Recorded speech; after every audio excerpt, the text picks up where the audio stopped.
चलिए, उत्प्रेक्षा अलंकार बता दो क्या होता है। बहुत बढ़िया, ठीक है ना। उत्प्रेक्षा का मतलब ही होता है कल्पना। क्या होता है बाबू? इसका मतलब क्या होता है? कल्पना, ठीक है ना। आप कल्पना करते हो, कल्पना का मतलब क्या होता है बता दो। हम कल्पना करते रहते हैं, ऐसा हो जाता, ऐसा होता तो क्या होता, है ना। सपोज डैट मानते रहते हैं। बहुत बढ़िया, देखो मुहावरा बोल रही है।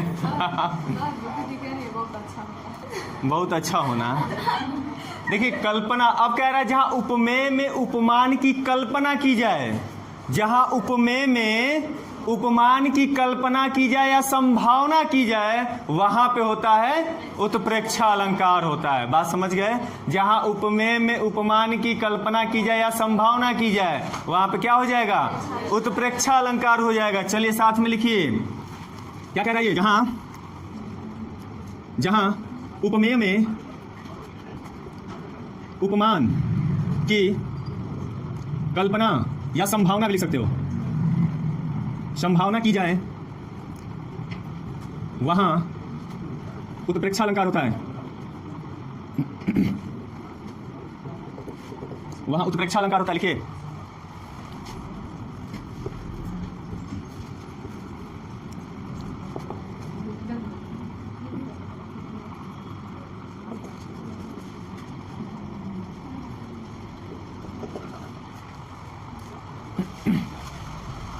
ज्यों भी लिख लो इसमें, ज्यों। तो चलो, ये क्या कह रहा है बाबू, ध्यान से समझिए। कह रहा है जहां उपमेय में उपमान की हम अगर कल्पना कर रहे हो या संभावना हो रही हो, वहां पे कौन सा अलंकार होगा? उत्प्रेक्षा।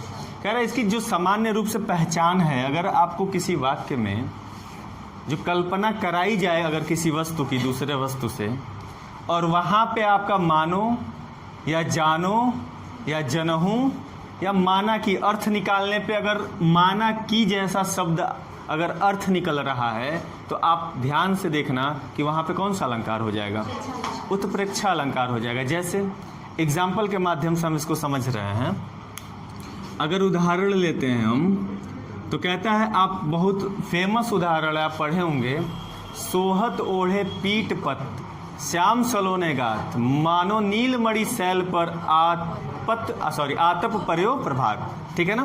तो देखो मैं लिख रहा हूं, सोहत ओढ़े पीत पट श्याम सलोने गात, श्याम सलोने गात, मानो नीलमणि शैल पर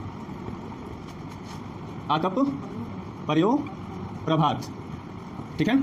अब ये आपका उदाहरण है। चलो देखो, सोहत ओढ़े पीत पट श्याम सलोने गात, मानो नीलमणि शैल पर आतप पर्यो प्रभात। इसका मतलब देखो, इस लाइन में हमें एक शब्द दिखाई दे रहा होगा, मानो, और यहाँ पे भी मानो।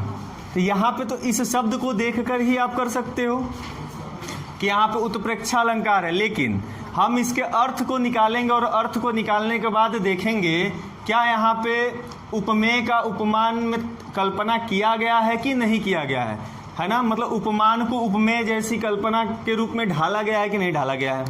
तो कहता है सोहत ओढ़े, सोहत का मतलब होता है सुंदर। सोहत का मतलब क्या होता है बाबू? सुंदर। ओढ़े का मतलब होता है ओढ़ना या पहनना। ओढ़त का मतलब पहनना या ओढ़ना या धारण करना। इसका एक और अर्थ निकलेगा, धारण करना। ठीक है। सोहत ओढ़े पीत पट, पीत का मतलब होता है पीला, पीत का मतलब पीला, अब पट का मतलब वस्त्र, पट का मतलब वस्त्र, पीला वस्त्र, पीत पट। श्याम का मतलब कृष्ण, श्याम का मतलब कृष्ण, और सलोने का मतलब श्यामला। ठीक है, यहाँ देख लीजिएगा, श्याम की बात हो रही है, श्याम का मतलब कृष्ण भगवान की बात हो रही है, और सलोने का मतलब सांवले हैं, और गात का मतलब होता है शरीर। क्या होता है? शरीर। ठीक है। अब ये इस एक लाइन का मतलब समझिए। कह रहा सोहत ओढ़े पीत पट श्याम सलोने गात, मतलब जो कृष्ण भगवान हैं उनके सांवले शरीर पर जो पीला वस्त्र है या पीला वस्त्र जो उन्होंने धारण किया है वो बहुत ही सुंदर है। कैसा है? या फिर जो कृष्ण पीले वस्त्र में, जो पीला वस्त्र है कृष्ण के सांवले शरीर पर बहुत ही शोभायमान है, बहुत ही सुंदर लगता है, मानो जैसे, कैसा लगता है तो नीचे वाले लाइन में कह रहा, मानो नीलमणि शैल पर आतप पर्यो प्रभात। आतप का मतलब होता है प्रकाश, आतप का मतलब प्रकाश, और प्रभात का मतलब होता है सुबह। सुबह क्या होता है? सुबह। और नीलमणि शैल, एक शैल का मतलब होता है पत्थर, यहाँ पहाड़ से लिया गया है। नीलमणि नामक एक पहाड़ है ना। तो ये कैसी सुंदरता लग रही है इनकी, तो कह रहा है जैसे सुबह सुबह नीलमणि नामक पहाड़ पर जब प्रकाश पड़ता है और वो चमक जाता है, उस बहुत सुंदर दिखाई देता है, उसी तरह से कृष्ण भगवान जब पीला वस्त्र धारण करते हैं तो वो भी शोभायमान हो जाते हैं। बात समझ रहे हो? तो मानो, माना गया यहाँ पे, मानो ऐसे लग रहे हैं। ठीक है, जब ऐसा आ गया तो आपका कौन सा अलंकार हो गया? उत्प्रेक्षा अलंकार हो गया। क्लियर है? अब दो और उदाहरण मैं लिख रहा हूं, चलो ये समझ में आया आपको। अब कह रहा है कि पाहुन ज्यों आए हो गांव में शहर के, मेघ आए बड़े बन ठन के सवर के। ठीक है, इसमें बताओ कैसे पहचानेंगे उत्प्रेक्षा अलंकार है? कोई शब्द पहले ढूंढो। वेरी गुड, बहुत बढ़िया, आपको शब्द मिल गया, ज्यों है ना, यहाँ पे है ज्यों, आ गया ना। तो इस तरह का जब शब्द मिल गया तो आप यहीं से पहचान लिए कि इसमें उत्प्रेक्षा अलंकार है। ज्यों शब्द आ गया, इसका मतलब हम कल्पना जरूर करेंगे, है ना। अब कह रहा है कि इसका अर्थ क्या होगा, तो अर्थ कोई अगर बता सकता है तो बताने का प्रयास करो। बहुत सिंपल लैंग्वेज में है, कह रहा पाहुन ज्यों आए हो गांव में शहर के, है ना, मेघ आए बढ़े बन ठन के संवर के। इसका मतलब क्या निकल रहा है? बहुत बढ़िया, बहुत बढ़िया, बन ठन के आए हैं, है ना। एक गांव में बड़ा शब्द चलता है, कोई तैयार होकर निकले ना तो लोग कहते हैं बड़ा बन ठन के निकल रहा है। क्या बात है? क्या जी अलकनंदा, सही बोल रहा हूँ? तो बोल नहीं रही है, बोलो।